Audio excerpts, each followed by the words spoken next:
সুপ্রিয় দর্শক মন্ডলী, আজ 28 মে 2025 বুধবার 14 জ্যৈষ্ঠ। জানাচ্ছি পত্রিকাগুলোর প্রধান প্রধান শিরোনাম।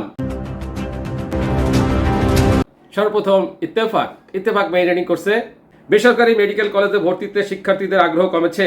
নেক্সট প্রথম আলোর মেইন হেডিং, দুর্নীতির অভিযোগ, মাতার বাড়িতে জাপানের ঋণ স্থগিত হওয়ার শঙ্কা। নেক্সট যুগান্তরের মেইন হেডিং, বাংলাদেশের চলমান রাজনৈতিক উত্তেজনার কারণ কি। এরপর ভোরের কাগজের মেইন হেডিং, রয়টার্সের প্রতিবেদন, বাংলাদেশের চলমান রাজনৈতিক উত্তেজনার নৈপথ্যে যেসব কারণ।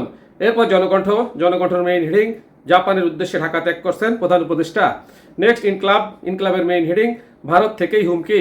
এরপর আমাদের সময়ের মেইন হেডিং, বাংলাদেশে চলমান রাজনৈতিক উত্তেজনার পেছনে কি রয়েছে, রয়টার্সের প্রতিবেদন। নেক্সট সমকালের মেইন হেডিং, আরো দ্রুত নির্বাচনের রোডম্যাপ চাইল বিএনপি। এরপর কালের কণ্ঠের মেইন হেডিং, জমি বেচে টাকা পাচারের হিড়িক। নেক্সট জয় দিনের মেইন হেডিং, জাপানের উদ্দেশ্যে ঢাকা ছেড়েছেন প্রধান উপদেষ্টা। নেক্সট মানব জমিনের মেইন হেডিং, রয়টার্সের প্রতিবেদন, বাংলাদেশের রাজনৈতিক অস্থিরতার নৈপথ্যে।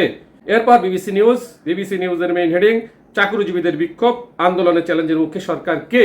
এরপর আরটিভি নিউজের মেইন হেডিং, ইসরায়েলি আগ্রাসনে 600 দিনে গাজায় নিহত ছাড়ালো 54,000। এই ছিল পত্রিকাগুলোর প্রধান প্রধান শিরোনাম। চলে যাচ্ছি যে কোনো একটি সংবাদের বিশ্লেষণে।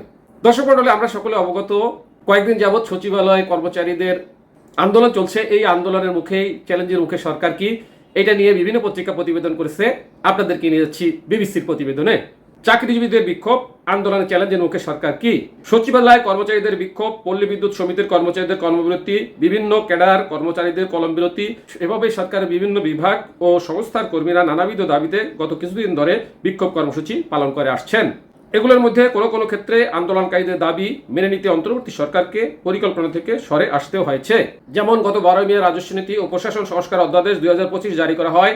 পরে রাজস্ব বোর্ডের কর্মকর্তা কর্মচারীদের বিক্ষোভের মুখে 25 মে রোববার অর্থ মন্ত্রণালয় এই অধ্যাদেশের সংশোধনের আশ্বাস দিলে রাজস্ব বোর্ডের কর্মীরা কর্মবিরতি প্রত্যাহার করে নেন। একইভাবে গত কয়েকদিন ধরে সরকারি চাকরি সংশোধন অধ্যাদেশ 2025 প্রত্যাহারের দাবিতে সচিবালয়ের কর্মকর্তা কর্মচারীরা বিক্ষোভ করেন। পরে বুধবার সরকারের পক্ষ থেকে আলোচনার সময় ঠিক করা হলে একদিনের জন্য বিক্ষোভ কর্মসূচি স্থগিত করেন বিক্ষোভকারীরা। এছাড়া প্রশাসন ক্যাডারের কর্মকর্তাদের বিরুদ্ধে বৈষম্যমূলকভাবে বিভিন্ন ক্যাডারের কর্মকর্তাদের সাময়িক বরখাস্ত ও বিভাগীয় মামলার প্রতিবাদে সিভিল সার্ভিসের 25টি ক্যাডারের কর্মকর্তাদের কলম বিরতি কর্মসূচি পালন হয় মঙ্গলবার। বুধবারও সারা দেশে একই সময় তাদের কর্মবিরতি কর্মসূচি চলবে বলে জানানো হয়েছে। এই ছিল সেখানকার সর্বশেষ সংবাদ এবং পত্রিকাগুলোর প্রধান প্রধান খবর। সাথে থাকার জন্য ধন্যবাদ। আসসালামু আলাইকুম।